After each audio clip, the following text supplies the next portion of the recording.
Okay, so makita nyo guys, so natay package guys. So package na gikan sa Shopee ato sa ning abro yan guys. So atong video karon kay mag-unboxing ta. Ayan guys. So nakabubble wrap guys. Okay. Kuha ni siya guys. Babin or Babin ang product o mas sticker na guys. So, siyempre. Kanebe, ano siya. Magdagay pag-sticker guys. So, Babin or Babin siya guys nga wireless microphone, no? Katong previous nga video is katong isa ka Babin to guys. Ang problema ato guys is Type-C siya. So, pang Android rin ito. Nya kung gamit sa iPhone guys, nagbalit yung adapter para ma-convert siya sa gamit siya sa iPhone na dahil yapon siya mo kuan mo gana. So nag-order kog bagoan ni guys. So pag iPhone na gini guys, kita nyo guys, so may word na lightning nang yang connector ani. So may mga features guys. So plug and play, long time or long working time, and sa features. So mo ni ang Babin na wireless microphone MP-101. So muna guys, so 8 hours ang operating time.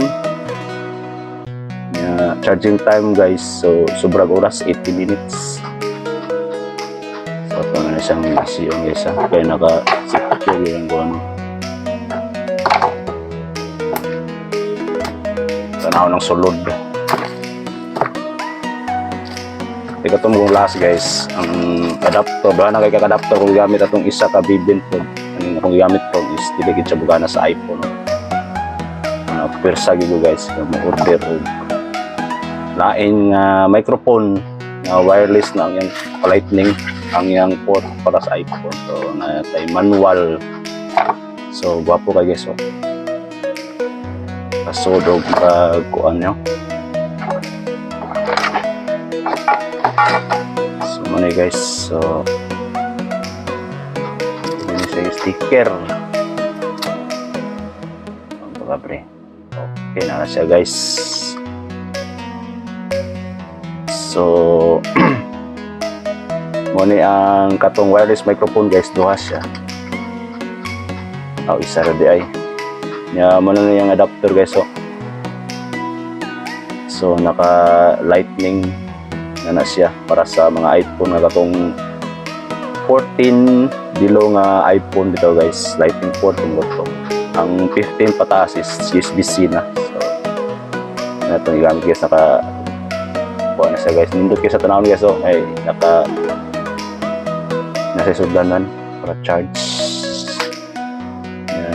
muna guys. So pwede ka rin mag-charge guys, so gamit ang lightning ang USB-C na charger, right?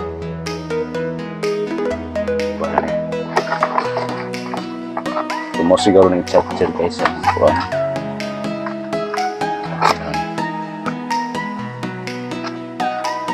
So may charger guys, no? So muna itong Babin MP-101 nga wireless microphone, no?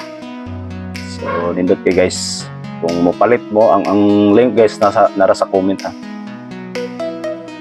So mara to tong video karon ato ni siyang testingan guys sa sunod nga video guys kung wapo